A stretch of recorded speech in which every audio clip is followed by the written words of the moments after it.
questions that are being asked, I'd like to mostly address, so this is my preference, is questions that affect how you walk. Questions about living this out.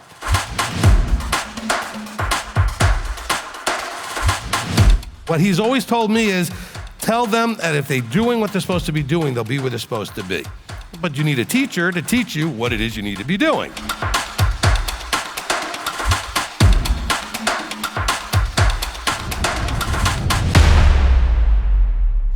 All right, so I'm going to call on you, and then we'll get started. So we'll begin with, let's see, Angie Stone in Pennsylvania. So I have 3 questions that are all kind of stacked, and then I have a side quest. Okay. So my first question is, and as usual, I'm going to start with I have been taught. So I was taught that sin and transgression were similar, but sin was intentional and transgression was more like maybe you didn't know it was wrong. And I don't know what I think about that. And the second part is I was also taught that we are all born in original sin, and I wanted to know what you thought about that. And then the third part of the question is the whole issue of the age of accountability. I wanted to know what your thoughts were on that. Okay, so first, not to give you grief necessarily, but you have been around when I've answered all of these. So I'm going to answer them again for you. Certainly age of accountability I answered when we started the book of Numbers. Okay, so that was only a couple of weeks ago. All right, now, as far as the idea of sin and transgression, have you listened to the sin teaching? There's only so many of your teachings I can listen to at once. Okay, so wait, I'm trying to get them all in. Hold on. Okay, are you aware that there's a sin teaching? I think I saw one. I was trying to work through the 101 series, and there's a lot of them. Okay, now, all right, so, because sin wasn't too long ago. We talked about that not too long ago. So for all of you watching right now, all of you sitting right here, if you are asking questions about a topic, you may want to make sure that there's a teaching about it first and watch the teaching, okay? So Angie, I'm going to recommend to answer most of your sin questions, go to the sin teaching. But I'm going to answer your questions anyway real briefly. So first of all, let's deal with this idea of original sin, all right? Sin is something that you do. It transgresses, that's part of the other answer. It breaches, it trespasses what Abba has said. Now, of course, the way I teach it, it really only comes into play when you're aware that there's actually a boundary you can trespass. Or there's something that you're not supposed to do that you can transgress by by doing something you're not supposed to do, or transgress about something you were supposed to do and you didn't do it, okay? So go and listen to the sin teaching, but having gone through that, also understand that there's no such thing as original sin. I mean, you're not born into that doesn't make any sense, okay? That takes away, as always, in the Christian sort of system, any accountability for anything you've done, because hey, look, screw you, you've been born with sin. Okay, and then, don't worry about it, Messiah died for it, so that's not even a problem. So it had nothing to do with you. Isn't that what they do? All right? You were born with it, too bad on you. But don't worry about it, he died and took care of it. So what was the point then of even telling anybody they have original sin? Okay? Well, that's so people know they need Messiah. If you read scripture, you know you need Messiah. Okay? You don't need to have that original sin thing. Now, did somebody sin first? Well, of course, everything has a first. But that has nothing to do with you. All transgress, all fall short based on our own actions, choices, decisions, etc. Okay? So we don't need to go point the finger at Adam and Chava as the original sin, and they brought sin into the world, and if they had only not screwed up, we'd all be great. Really? So they're the reason why everybody behaved after them the way they did. You behaved dumb even before you knew there was an Adam and an Eve. Okay? So it had nothing to do with that. You were born with free will as an individual who has the power to make choices. All right? I gave you a teaching called Making Decisions is the Reason You Exist. It's not exactly, I titled it Making Decisions is the Reason You Exist. And so when you make decisions, Sometimes you're going to be declared righteous because you do the right thing. Sometimes you be declared a sinner because you did the wrong thing, okay? Now, of course, there's a process to fix. You don't fix something you do right, but you fix something when you do something wrong. It's called repentance. We're talking about that now in the teaching currently that I'm doing, right? Okay? So the original sin is another thing the Catholic Church gave you to take away any accountability, which is funny because your next question was about the age of accountability, okay?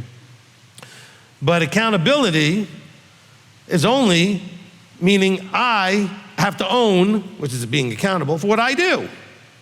My choices, my decisions, my actions. So original sin seems to take that out of there. Of course, saying Messiah just did everything for you so that whatever that is didn't matter anyway. What's the point? It'd be like telling you something happened before you were born, okay?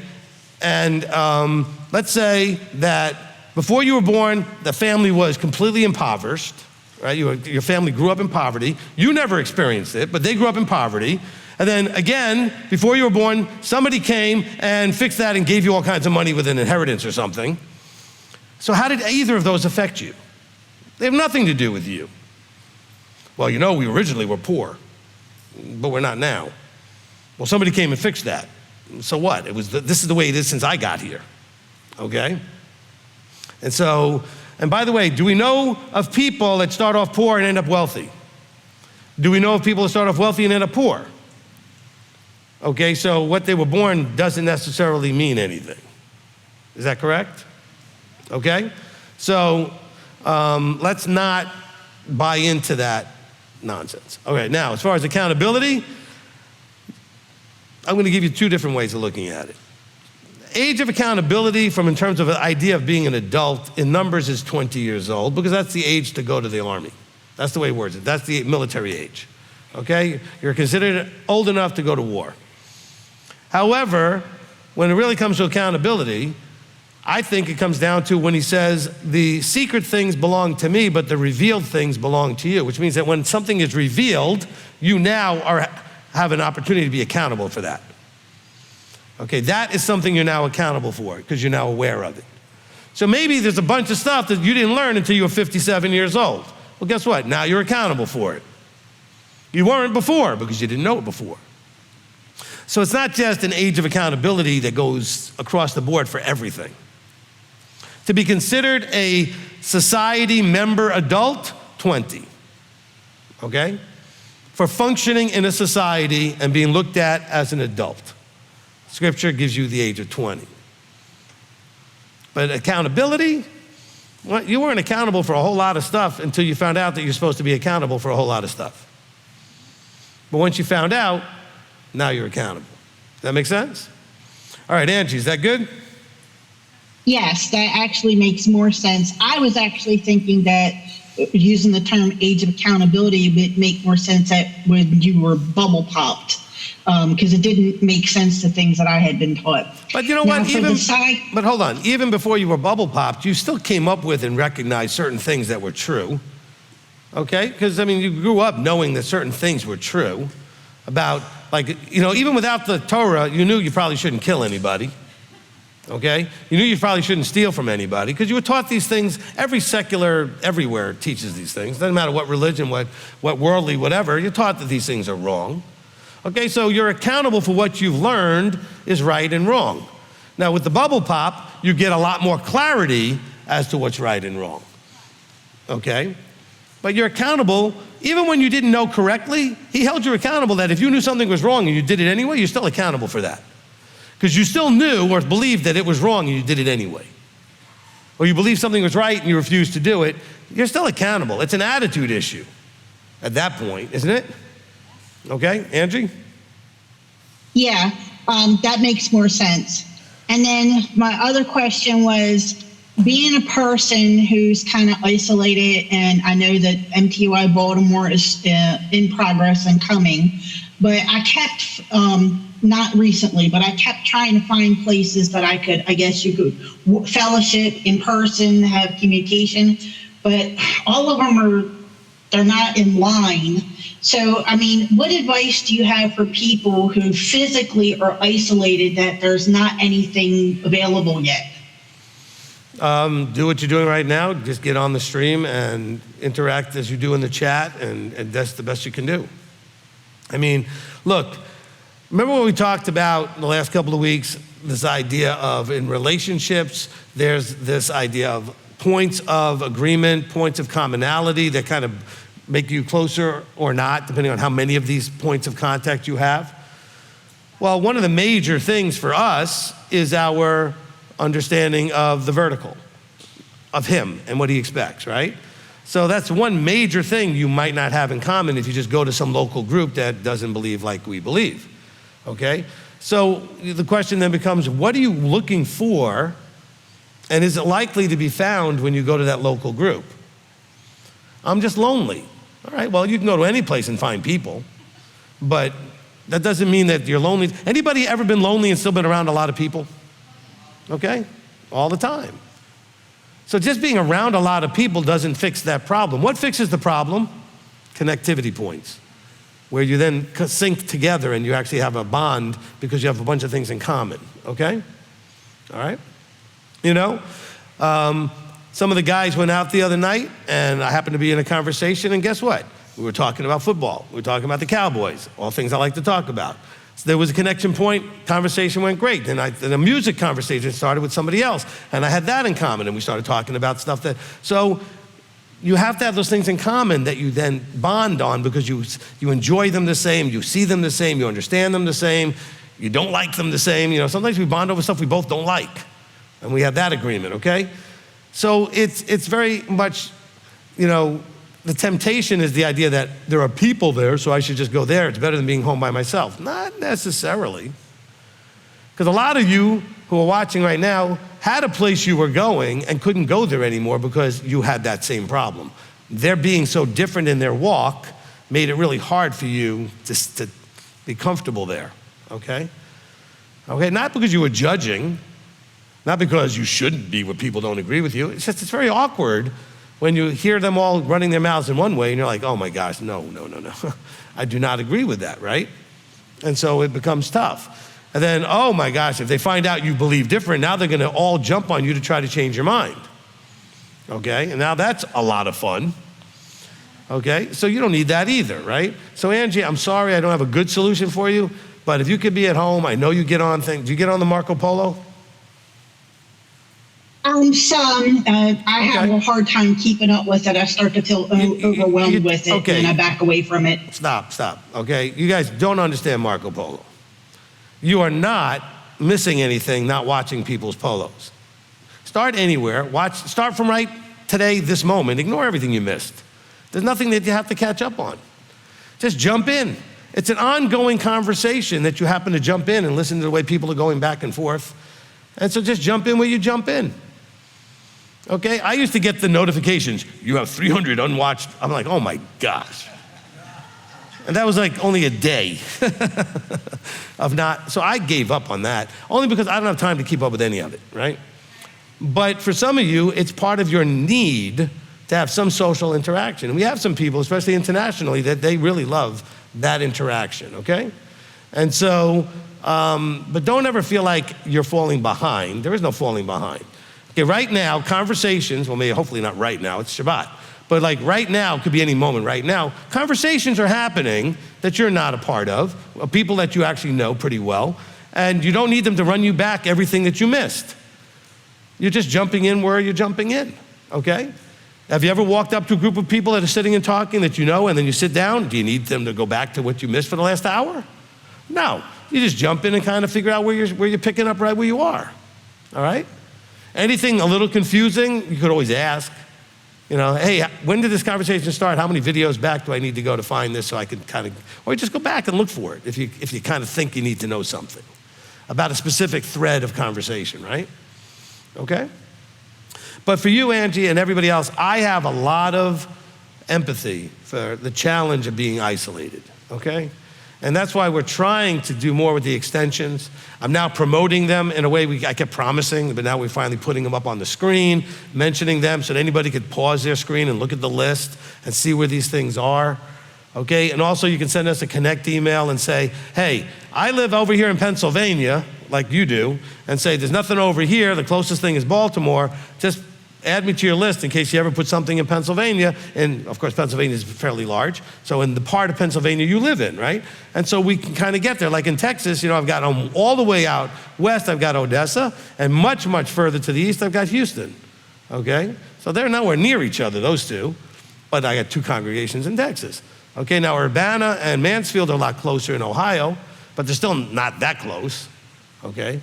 Close enough that they can get to each other in a reasonable distance occasionally, but too far to go every week, so it needs another location, all right? And so that's the kind of thing that we're talking about, all right? And so, Angie, that's the best I could do for you. Thank you, Rabbi. I will take your advice and put more effort into the, I forgot what it was called now, the text thing. Okay, Marco Polo. Marco Polo, yep, thank you. Okay, you can exit the room. Okay, so before I go to the next person, so Marco Polo is a video chat app. You can download it in the app store of any app store that you go to. It looks like a colorful beach ball, the icon for it, all right? Because it's kind of fun, like, kicking the beach ball around. And if you want to be a part of the m.t.o.i one, download the app and then call here. If you're a lady and call, I think Marlene, you can add people. Okay, so the ladies, if you call here, talk to Marlene, she can add you to the group. I don't know who's necessary to add you to the men's group, but just if you want to be added, let us know. It's either I could do it or Shamish Gary or somebody. I forget who's really on the Marco Polo. I think I can still add people, so. But anyway, just let us know, but you have to download the app first, and then all I need is the cell phone number that you have the app, and we add you by adding you by phone number, okay? So add the app, and then give us your cell phone number that you have the app access, okay? And then we'll add you to it. All right, the other thing I want to say again, this is for Angie and all of you. m.t.o.i's YouTube channel, anybody's YouTube channel, has a little magnifying glass that you click on to search the channel. And you can type the word sin in, and you'll see that there's a sin teaching, okay? You can type in a keyword, it'll pull up whatever is the content that's available on that channel. So before you ask questions about something, the first thing you should be wondering is, I wonder if there's a teaching about it, okay? Because if there is, especially if the teaching was 7 or 8 or 10 parts, well, a 2-minute answer is not going to be as valuable as the 7 or 8 or 10 parts, okay? All right, next up we have Ernesto. I just wanted to say thank you for I guess you could call it a deep dive with counting the Omer that you explained during Shavuot, because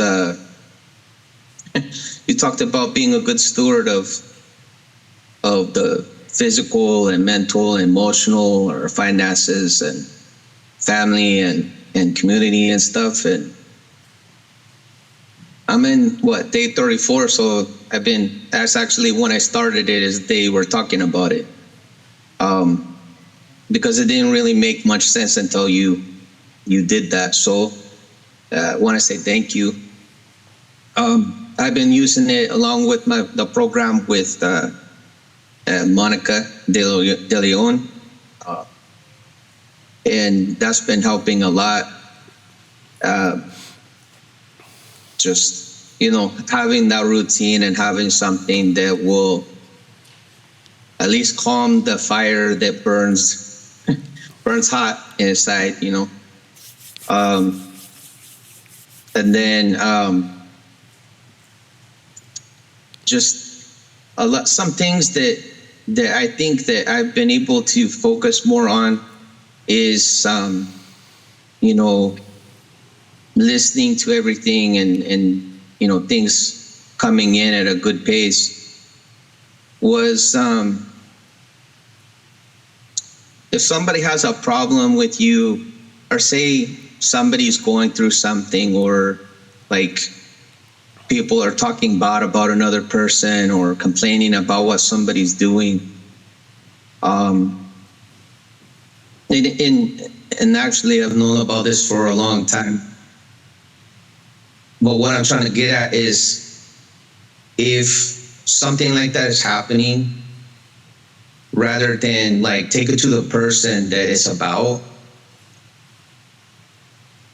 You know, if they're going to come to you about something, and of course you always say, did you go and talk to that person?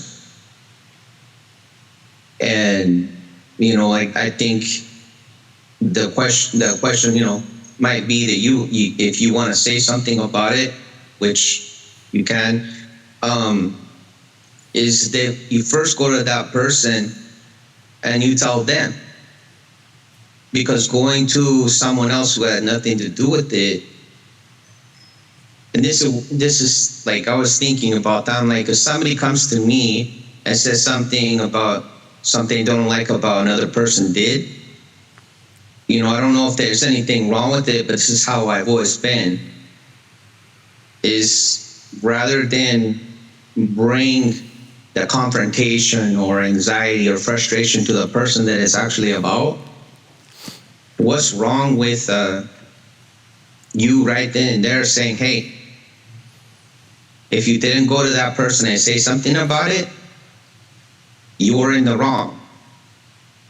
You want to complain about what somebody else does or something, you know, and it's just like with Moshe and our Torah study and things like that.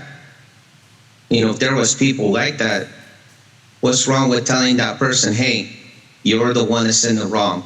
And if you're not going to go to that person and say, hey, I have a problem with something you did or something going on, say, you know, you're in the wrong. And if you're not going to talk to that person, then shut up. Because there's no reason to bring it up. And there's also no reason for you to go to the person that it's about and say anything, because then you would be doing exactly what that person that's doing the mess is doing. Sometimes those things I figured those things work out. All right. So I don't know if you want to talk about that, but I want to say that probably within the last month or so, we don't need to mention anything. I would love it if somebody would come and talk to me and tell me, you know, hey, you know, you shouldn't have did this or that, instead of going and telling the person, because, you know, we're going to make mistakes and sometimes we don't think, but that doesn't mean we always don't think, you know, and, you know, I just think that it's best to if you have a problem with somebody, well, take it to the person. Don't be afraid. Don't be a coward. Go and take it to the person and talk to them about it. That could straighten them out right then and there, because why cause trouble? All right, so the problem is what you said is perfect on some levels. Problem is that these situations are not so simple. If it was, what you said would work perfectly, but it's not, okay? Because a lot of people are not correctable. So you can't go to them because it will not go well. So you can't just say that someone's being a coward. Maybe they're just recognizing there's no point. So I will agree with you when you say, well, then, you know, if you're not going to go to the person, then you should just not be talking about it. That's true. However, you may need to talk to somebody from one of two perspectives. Either you need to just vent, and you can't go to the person knowing that it's only going to just make things worse. Because there's just some people you can't go to, okay? You already know, because you've tried it before, that it's just not going to go well.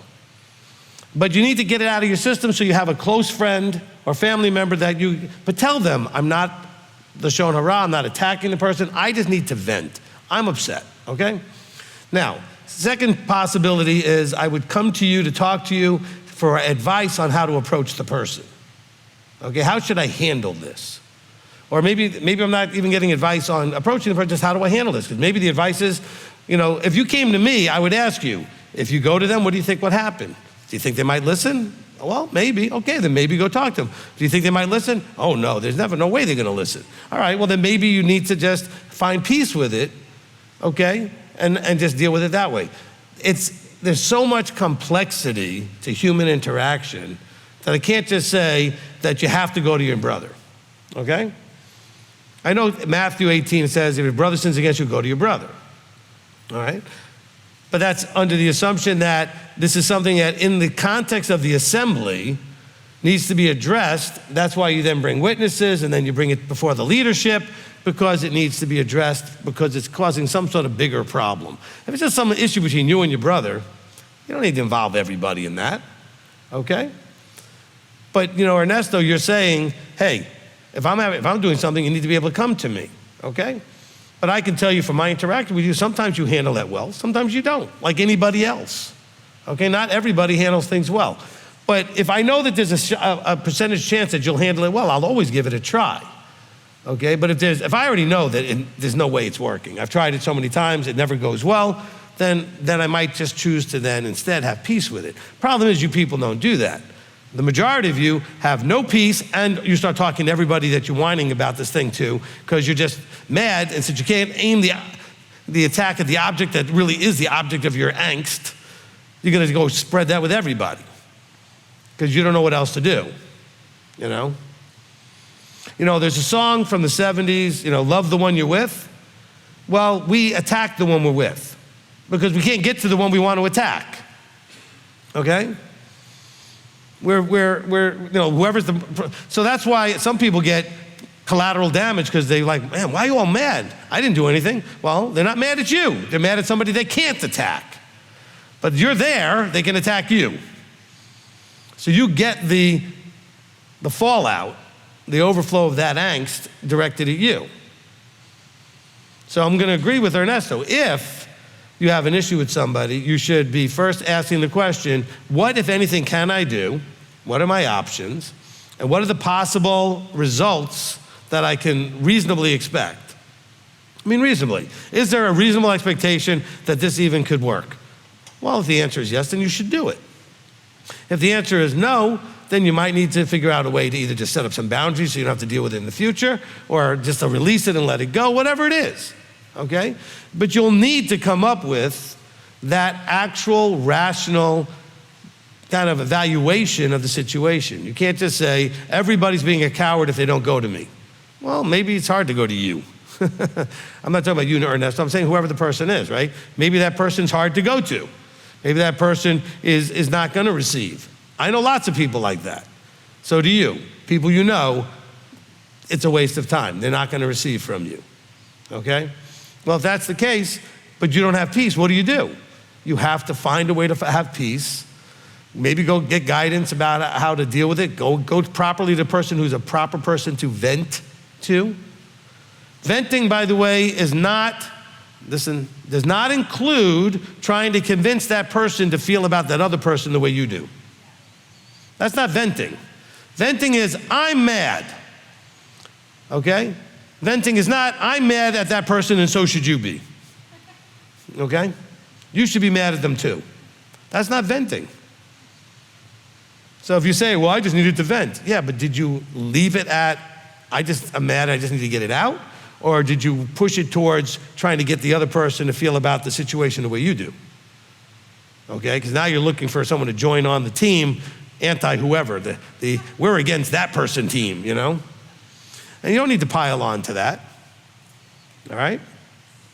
And so I would always start off the conversation with, I'm upset, I just need to vent. I'm not trying to convince you to feel, I just need to vent. So go ahead, let it out. Yell, scream, kick, who cares, just get it out, all right? But ultimately, if you can, you should go to your brother. Even, by the way, even if it's gonna go badly, you might wanna go to your brother just so that it's on record what you said. I had a brother come to me one time, wanted to share whatever he was all upset about me with. It was really the whole "Are you saved?" teaching, and he believed everything was once saved, always saved, was all mad at me. And he said, I want to say what I want to say, and I don't want you to say anything. Okay? I could have not agreed to that, but I wanted to know what he had to say. So I agreed, okay? He said, I don't want to argue. I just want to say what I want to say. I said, fine, say what you want to say.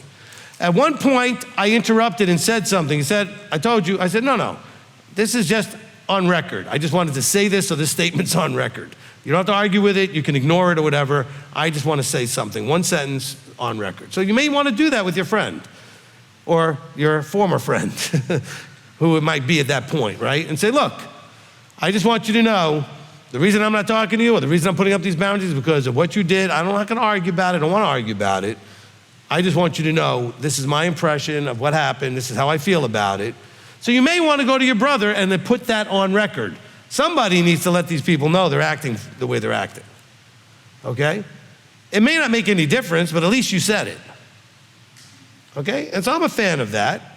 Okay? Just be careful how you say it. Depending on how you say it, there's zero chance they're going to receive it. I mean, if you say it in an attacking, whatever, angry way, there's no shot. If you say it in a straight, calm way and say, look, I know you don't want to agree with me. I know you don't want to care about all this. I just wanted to make sure you got to hear me say these words. And then you say, look, this I think is something you need to think about. All right? Maybe you need to think about how you treat people. Maybe you need to think about whatever. Tell them that. All right? And until that gets worked out, have a nice life. Okay? I know it's not what they teach you in Christianity. They don't teach you that in most of the Messianic. Oh, we just need to love everybody. Yeah, at a distance might be better sometimes. Okay? It just might. Because they're not healthy enough emotionally and psychologically and whatever to interact with. There's too much toxicity there. Okay, so it's not safe. Now, some of you may have another side of the problem. You're the problem, where you think everything's not safe. Okay, so then you still need to withdraw yourself until you figure out how to stop thinking that everything's not safe. Because anything that disturbs your little delusion bubble, you may think is unsafe. Because I've had people tell me I'm unsafe, my wife's unsafe, this one's unsafe, that one's, elders, you know what, they've accused everybody of being unsafe, and I'm like, you gotta be kidding me. But you know what? You're wanting to stay in your unhealthy, without therapy, whatever, then I guess I'm unsafe because I want you to grow and fix it. So I'm not safe for you to stay in that place. So fine, you're not ready to talk to me, go somewhere else. Or just sit there and be quiet. I'm not going to interact with you directly if that's who you are until you're ready for that. Okay? And so that was a long-winded way of dealing with it, but I wanted to answer it this way simply so Ernesto and the rest of you can understand life interactions with other people, right? This reality of living and interacting with other people is not simple. It's very, very nuanced and complex and has all kinds of things that are going on at the same time. So one size absolutely doesn't fit all. As a matter of fact, one size might not fit one other person. That's kind of rough. You mean I got to come up with a whole new thing, every person? Yep. Don't think because it worked on one, it's going to work on the next one. Okay? Everybody's got their own unique sort of mix of their trauma, drama, personality, and everything else. So you can't be like, oh, well, that person's blue, and I know how to handle a blue person. That person's red. No, they're different. Their particular flavor of their color or their letters from Myers-Briggs or whatever is interacting in a way different than maybe somebody else with the same exact test score. Okay? Well, you're ENTP and I'm ENTP. Well, we're not the same. We may have some similarities compared to, say, an ISFJ, which is the opposite. Okay? Literally, each letter's opposite, right? But that doesn't mean we're the same.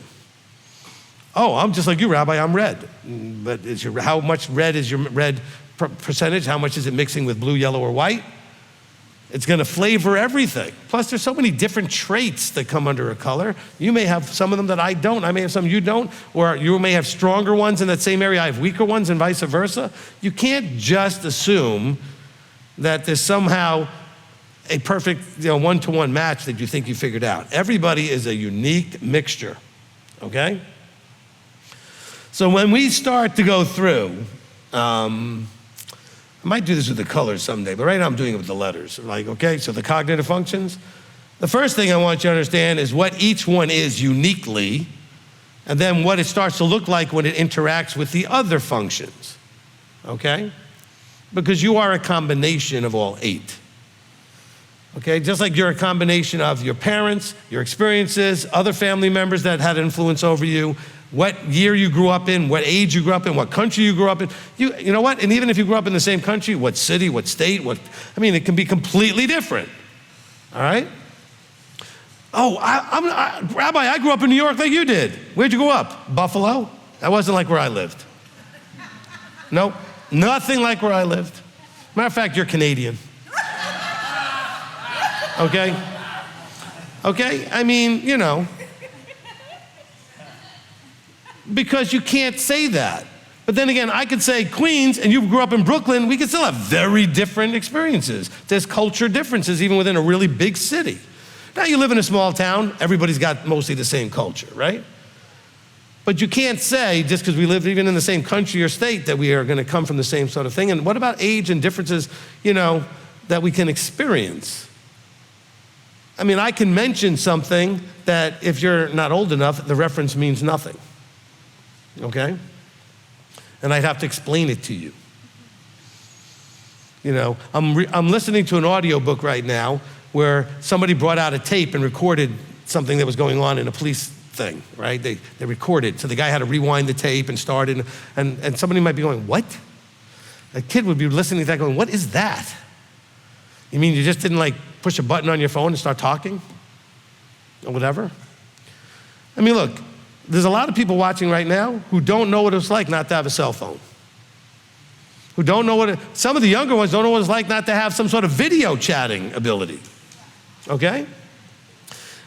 I thought it was amazing when we got Skype. Okay? Wow. And there were all kinds of weird lags and delays when you talk to people in different parts of the world, all right? And now I'm talking to you on Zoom, and you could be anywhere, and people are watching, and it's pretty much live streamed. Of course, there is a little bit of delay because we're going through a system that delays it about 2 minutes, but otherwise, when we do the zones, usually it's instantaneous. I mean, I can talk, and you talk back, and it's like we're not waiting on each other. It's incredible.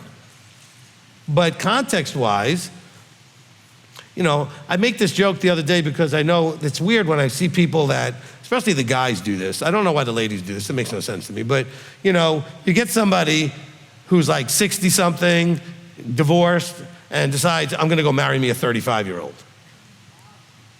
Why? Nothing against you 35-year-olds.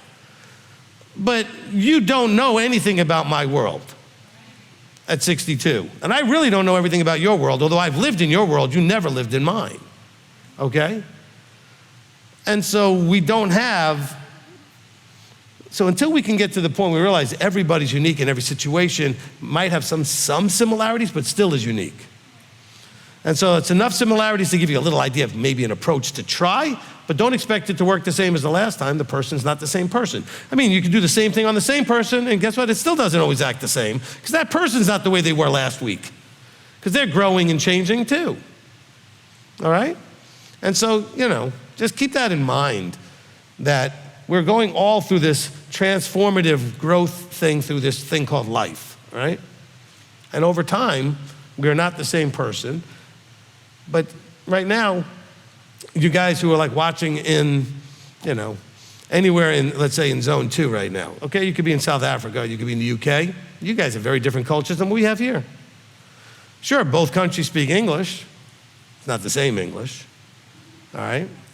But culturally, very different. And when you add time to it, very different, okay? Because what messes up you 20-year-olds and 18-year-olds did not mess us up when we were 18 and 20, okay? Now, there was stuff that messed us up that you couldn't, I don't even think you could handle it, but anyway, but then maybe it wouldn't have messed you guys up. It's just a different world. It's a very different world, okay? And so how do you have that context? I love that my wife and I could be doing something or experience something, and we both can look at each other and know exactly what we're thinking because we come from the same world, okay? The same era, the same time frame. A little bit different. She does come from, an Eastern European thing, but she grew up here, right? She grew up here, even though she was born overseas, but she grew up here, came here as a baby, and so this is the same world. And we're not far apart in age, and so we have experiences that we the same thing will trigger the same thought or the same song or the same movie or the same reference. And so, that's where I don't understand why people think, oh, well, I'll just go marry somebody so young. What are you gonna have in common, okay? It just doesn't make any sense. It's hard enough to find someone in common that you have all these other things in common with. Why make it harder, right? It just doesn't make sense. All right, that was a long-winded answer for you, Ernesto. Thank you for that. But I want to make sure that I say to you that what you're saying is what I mentioned earlier is, if you have a problem with somebody, if you want to talk to somebody about it, like to vent, talk about the actual problem as opposed to a person or something that feel, because then you're actually working on the problem instead of however that person. Wait, hold on. Whatever they're- Wait. That's not venting. Okay, venting is just getting the emotion out. Okay? Nobody's trying to work on the problem when they're venting. Okay? They just need to get it out. And once it's out, for a lot of people, that's all they needed. Okay? All right? If you're a red personality, you vent immediately and then you let it go. Okay? It's not long, it's not a big explosion, it's just something, instant reaction, and then it's over. Okay? And a lot of people don't understand that. Well, how could you just let it go? Well, because all I needed was to get it out. So different personalities handle things different ways. But venting is not about fixing the problem. It's about feeling better about the whole thing that you're emotionally tied up about, upset about. And part of the way that you might do that is by just getting it out. Okay? Just yelling, screaming, complaining, whining, whatever. Okay? Attacking and whatever. But the person knows you're just vomiting your emotions. Okay? That's the venting. Okay? We're not looking at fixing the problem when we're venting. Okay? Yes, we are. We're looking at fixing the problem about how I feel right now. We're not actually fixing the problem. We're fixing the problem of how I feel right now. Okay? All right? Anyway. Okay, anything else, Ernesto? I got to go on. Rabbi, I was going to say, I don't, like, how you were talking about the different letters and things that go along with the color test. That's something that I've been wanting to find out, I guess, so that I can evolve it into what I'm already doing. Wait till Sukkot, I'll explain it all. Or is there something I can call the main number and a test or something? Yeah, you can just go look up the 16 personalities and take a test. It's not we don't have anything for you. There's lots of Myers-Briggs, m.t.o.i, whatever websites. I don't agree with necessarily the results that they're giving and how they're explaining things, but that's for those of you that understand Myers-Briggs, that's my very strong TI, not liking the way other people are explaining things. But, okay, and my NE is already extrapolated out a better way, and that's my problem. But I'll explain it to you guys at Sukkot, all right? But you don't need to go do this in advance, okay? Because here's the point that I want to make. Pay attention. Tests are not the way to do this, okay? What you need to do is learn about the colors and look for you in some of the traits, because that's part of who you are. Don't worry about what the test says. What is 45 questions supposed to do to figure all of you out? Because that's all there are in that test. Maybe the Myers-Briggs one maybe has 100 questions. That's still not enough to figure you out, okay? And all the subtleties of how everything interacts, okay? So it's just not enough. But if I explain to you what sensation is, what thinking is, what feeling is, what intuition is, and how that can be looked at from an introverted or internal or an external sort of way, you could say, oh, that sounds like me, or an aspect of me. It doesn't matter, oh, I know my magic letter code. I'm ISFJ, I'm INTP, I'm ESTJ, I'm what. It doesn't matter, okay? What matters is, do you understand you? Because you know what? I still, when someone gives me letters, I have to think about what in the world does letters mean? Which is why I never liked Myers-Briggs. I like the colors better because I can understand what red and blue and white and yellow generally are, okay? I don't have to decode a four-letter code, all right? The problem is the four-letter code only gives you really 2 aspects of the 8. It doesn't give you all 8. I mean, you can interpret or extrapolate out some of the rest of it, maybe 4 of the 8, but then so it doesn't really do what it needs to do, okay? But it wasn't meant to do that anyway. When the mother-daughter team of Myers-Briggs put this together, they did it mostly to help women figure out what kind of careers are good for them, okay? Okay, so they were trying to figure out what kind of stuff, based on how you deal with information, you would be good at. It was a career focus, okay? Not an understanding what makes you all of whatever you are, okay? All right, so I'd rather you not get hung up on the test, but come up with and identify, because do you know what they say in a lot of the videos I watch? That people often mistype, okay?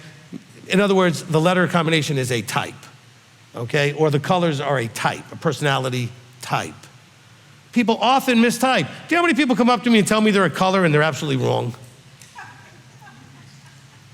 Because they're telling me the color they want to be. And I'm like, no. Well, you know, I was at work the other day and I was being red. What'd you do? Blah, blah. So you were blue. No, I wasn't. I was red. No, you were blue. Okay, but so people mistype all the time. Okay?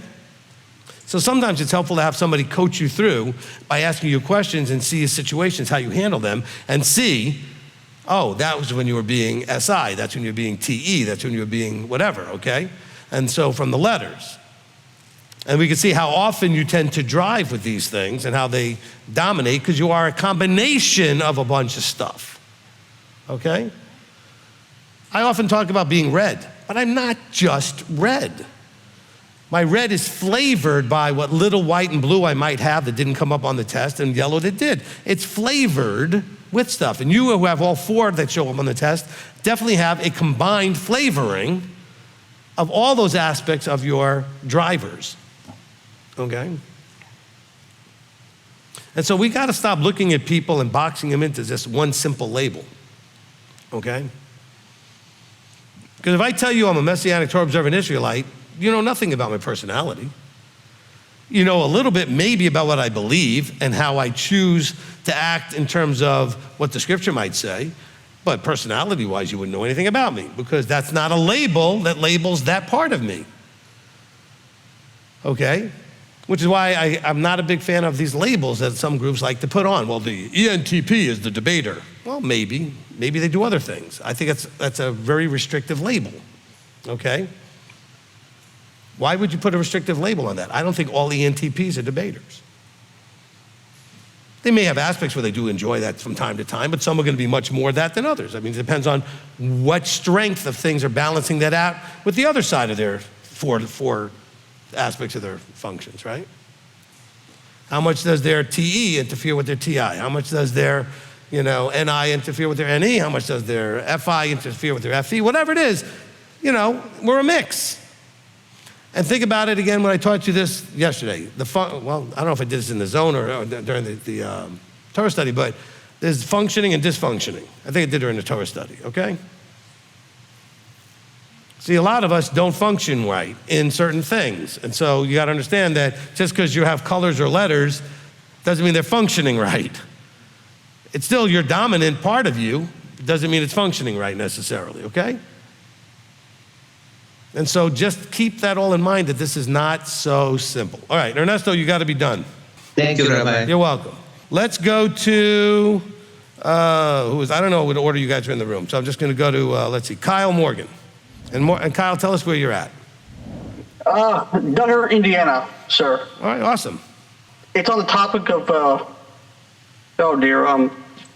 adultery. I'm single, unmarried, and I've been that way my whole life. Is it wrong to think about as a single man? Is it sin? Is what I'm trying to ask. Have I sinned by just because I'm lonely? I don't really go out anywhere. I really wanted to ask this question before, but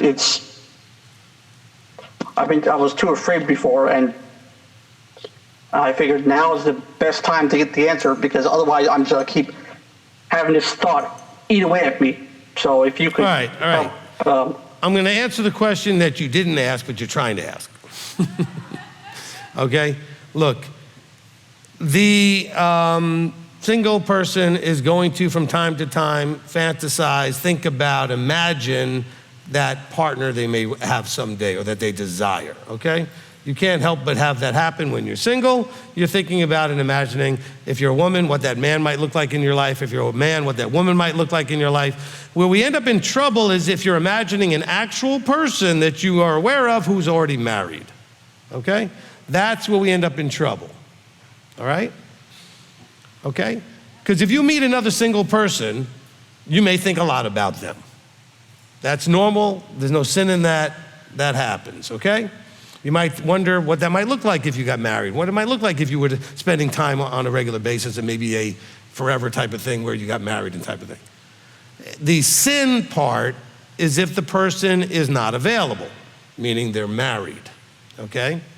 You can't be thinking about, because the thinking about should only be, pay attention, something that is possible in the future could be acted upon, right? You're single, they're single, it's possible you may get to spend some time together. You may get to vet each other and date and lead to possibly a marriage, right? But if that person's married, that's not a future thing that's ever gonna happen, okay? Now, of course, somebody might say, oh, but what if they tell me they're getting a divorce? You know how many people have screwed up because they were told and lied to that the person was getting a divorce and they never did? Okay? All right? So let's please not do that. All right? Let's not do that. And then on top of that, let me throw a few more layers on this. Okay? It's not necessarily what Kyle was asking, but I'm going to throw them on anyway. All right? If somebody is filed for divorce, they are not divorced until they're divorced. Okay? I don't know how to get, nobody in this congregation over all the years ever got that. For 25 years, nobody seems to get that. All right? They just can't seem to wait. Okay, one. All right. So I got one correction. One got it, okay? All right. But generally, I find people already interacting and spending time, okay? No, I'm not saying those of you that got divorced and stayed single. I'm talking about those of you who got divorced and have found somebody, but could not wait until you were actually divorced, okay? Some of you just didn't find anybody, that's fine, all right? I'm not talking about you, there's plenty of those. But it's amazing how many of you do find somebody while you're still in that process, and you can't wait, just wait. I mean, if it's gonna happen properly. Just wait and be patient. What's the rush, okay? Wait until the papers are signed, sealed, filed, and official, okay? I don't care that you filled them out and sent them in. We have a couple, not attending here anymore, who annulled their papers in process before they finished going through or whatever. It can happen, all right? Papers were filed, and they're still married, as far as I know, okay? But they were on the way to divorce. So let's not do that, okay? And this is also, without naming names, if I see you locally, although this didn't happen recently locally, I saw it on live stream. If this happens in a zone meeting, if I know that you're not married, and I know that one of you is not yet divorced, I had better not see you holding hands. Why are you so familiar with someone who's A, still married, even though they're in the middle of a divorce, and B, you're not engaged to at least? Why are you so familiar with that person? Because I saw that today. I about said something in front of everybody. Almost called them out. Okay? If you know who you are, own it, okay? Because I have gone up to people in this building over the last 12 years, well, in this building, last 5 or 6 years, and said, excuse me, are you guys engaged? One of the young ladies looked up at the guy and said, are we? I think she was hoping. Well, they're married now with 2 kids, but they weren't at the time. I said, then let her hand go, okay? Now, I don't have a problem with engaged people holding hands and being a little bit more familial, a little bit more. Like microscopically measured, okay? A little bit more, okay?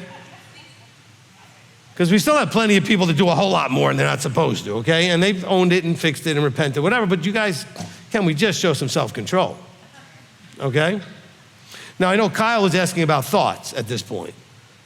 Nothing wrong with the thoughts, provided that the thoughts don't create an action that's not appropriate, okay? You're single, they're single, you can't be intimate, okay? You gotta get married. So there's rules. You gotta abide those rules. Now, however, you can fantasize, and I'm not even talking about like sexually, just fantasize about, I wonder what life might be like if we were to spend time together, and maybe would we even get along? Would we be a match? Would we have a fit? Or would we give each other a fit and throw a fit? Because some of you guys know what that's like in a relationship too, you know? And so just kind of keep that in mind. Did that answer your question, Kyle? Yes, thank you. I also want to give Yahweh a praise here for a minute, because I tuned in to watch Zone 2 today, and there was a question Hannah asked about, whether it was like sinful to criticize authority, mainly world leaders, and the way you answered it was spot on, because I've been frustrated with watching politics, and just I find myself venting about some of this nonsense, and I keep feeling like that I'm just insulting authority because I keep criticizing it. I keep having this problem, and I keep feeling like I just let it go and not talk about it. And I'm glad that you explained the way you did. That there's a difference between criticizing authority and attacking. That you should respect position while also being able to be critical of, I guess, some of their decisions. Then again, I've been in the habit of telling myself that maybe there's just something I'm not seeing. That I don't always agree with what our president does, but I'm not the president. So maybe I don't understand the decision, but maybe there's a rhyme or reason to it. Okay. So thank you. Oh, you're welcome. And not so long. Okay. So look, here's the thing, okay? When it comes to authority, like government authority, politics and all that stuff, please deconnect or disconnect or whatever it is that you got to do, cut the cord or something from your emotional sort of response to whatever they're doing, okay? What you need to do is, one is a need, another is an option, okay? What you need to do is be aware of what they're doing so you know what you need to do in response. If they change a tax law or a regulation that could affect you, you need to be aware of it so you can adjust. Not to get emotionally happy or bad or upset about it, okay? But if there's a change in the law, like for example, it looks like a law just got passed that says there will be no more taxes on tips. Whenever that actually goes into effect, if you're in a business, where you get tips, you now have to know about it so that you don't have how to record it properly when you file your taxes, right? Okay? So I'm just saying is, you pay attention to as they change things and affect things and how it affects you, number one. So you should be aware of things because some of it affects you. Don't get upset about it. Just know it is what it is. It's going to change. Because look, every president undid some of what the other president did before them and added other stuff and different stuff. Some of you like, some you didn't like. So what? Okay, so that's your obligation. I think you're obligated to be paying attention so that you can adjust. Okay? Because quite frankly, 99% of the people that get in office, Trump being an exception, don't do what they say they're going to do anyway. Okay? He's messing everybody up because he does exactly what he says he's going to do. And they're not used to that, okay? I'm alive long enough to have seen lots of people come into office, and 99% of them promise a bunch of stuff and don't do anything they say. They do other stuff, okay? Now, but the thing is, it doesn't matter if they do or don't, just react to what they do. I need to adjust knowing that certain things they did affect me, okay? A lot of what they do doesn't really affect me. It affects only specific sectors of society, and if that's not my sector, then that's okay, all right? The optional part, okay? Have a voice. Vote, okay? If you think somebody might make things a little better for your particular situation, so vote for them. Don't get emotional about it. Don't care if they win or lose. But you have an opportunity to vote. So go ahead and vote. I know there's a lot of people but we're just ambassadors and we're not really of this nation. Listen, we were told when we went to Babylon to be Babylonians, so to speak, right? Build houses, get jobs, work and live and be in Babylon, all right? For that period of time. Okay, so, if I think, and I haven't voted every election for anybody. If I don't like the choices, I don't think anybody's going to do me any better, I don't care, I don't vote. If I think somebody might, because I don't know if they're going to do what they say, if I think it might make my life better in some way, at least temporarily, I might vote for them. Okay? That is something I can do. Some people say, it's your obligation to, well, not really. Okay? It's my obligation to express what I feel. What I feel might be I don't like anybody, so I'm not going to vote for them. Okay? That's still a vote. All right? But let's be more focused on how does what's going on in the government affect me? Not being upset about it or happy about it, just knowing that I have to adjust to it. Does that make any sense to everybody? Okay? Do not get sucked into the left-right battle that they want to suck you into. Okay? Because by the way, I don't care which side you're on, your side sucks. They do. I don't care which side you're on. Oh, so you're an independent. Well, of course I'm independent, meaning I think for me. I'm not independent as a party. I like a lot more conservative things than almost anything else, but I'm me, okay? And I only care about my issues, the way I see the world, the way through my eyes, like all the rest of you do, okay? And so from that point of view, I am independent of the influence of any of the groups. I'm going to evaluate them. I'm not just going to say, I'm a blank, and so I have to vote for that party. Okay? Both of those groups have been in power, and none of them made it a party. It was not fun, necessarily, when any of them are in power. Besides, there's 3 branches, and they don't all work together, and so hardly anything ever gets done anyway. All right? Because they're always fighting with each other anyway. But if you think your party's so great, I don't see the fruit, okay? Trump was president the first time. Where were all the Republicans helping him out when they had the Congress? Nowhere, useless, okay? So don't tell me, oh, the Republicans are better than Democrats. They're just useless in different ways, okay? Isn't that really the problem? Okay? Just useless in different ways. But what's useful to me is to be aware of what they're doing so I can adjust to it. Okay, as laws actually get enacted, so then I might have to react to that change. Okay? So having an awareness, a lot of people aren't even aware. Right? They don't teach civics anymore. Okay? They didn't even teach it when I was a kid. They'd already stopped. I don't know why. Very minimal, okay? So most people have no idea how the government works. And then the government idiots who are in government don't know how the government works, because they were raised without any civics classes either. You know. They don't know what each of the 3 separate powers have, the splitting of the three, they don't know what each one's supposed to be actually doing. You know.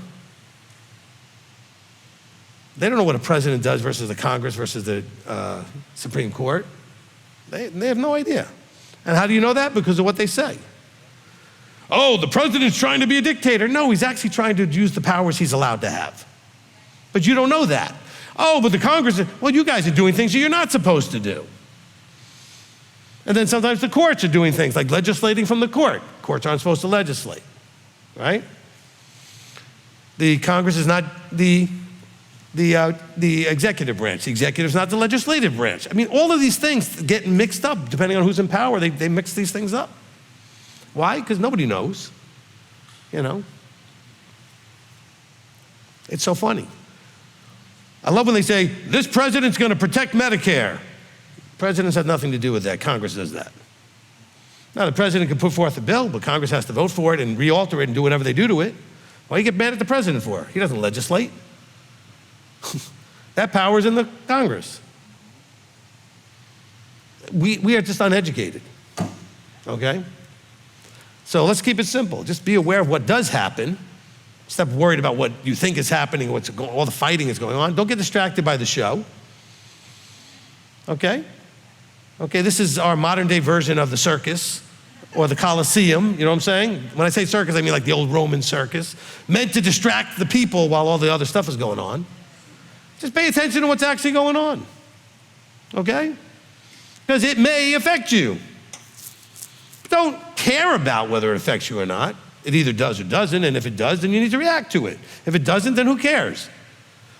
Oh, that's so callous and cold. No, it's not. Okay, I don't have enough care to give to everything. I can only care about what affects me and mine. Okay, I can't worry about what affects everybody everywhere. There's too much stuff. Okay? It just is. What did Yeshua say in Matthew? He said, look, there's enough worries each day has for its own. Okay? So I just worry about the stuff that I need to know. I'm not worried about it, meaning, I'm just saying I need to be aware. Did the law change? That affects me in some way? I need to know about it. Okay? Okay, if they did a law that affected farmers, I'm not a farmer. It's not that I don't care about it. I don't have any room for that. Okay? If it affects like, I don't know, car manufacturing or the oil and gas industry, I only care what it does to the price of the gas. Because that affects me. Okay? And that's not being selfish. I have to be more in my taking care of what I've given responsibility. I can't control anything else. Stop trying to control things you can't control. But also don't stick your head in the ground either. And don't sit there watching the news like 50 hours a day either, because they're only saying the same thing over and over again. And all you're doing is feeding into the fact that it's making you upset and you like being upset, or it's making you happy and you like being happy. Whatever it is, it's useless information. Okay, if it's important, they'll tell you in the first 5 minutes, and something horrible is happening around the world that you need to know about. And that's it. How many times do you have to hear them talk about the same thing? Because whatever show you watch at 8 o'clock, the same thing is going to be repeated at 9 o'clock and at 10 o'clock or at 7 o'clock, whatever. They're saying the same thing in the same headlines. How many times you got to hear the same thing? Right? All right. Anyway, you guys waste a lot of time. That's enough. Okay, next, let's go to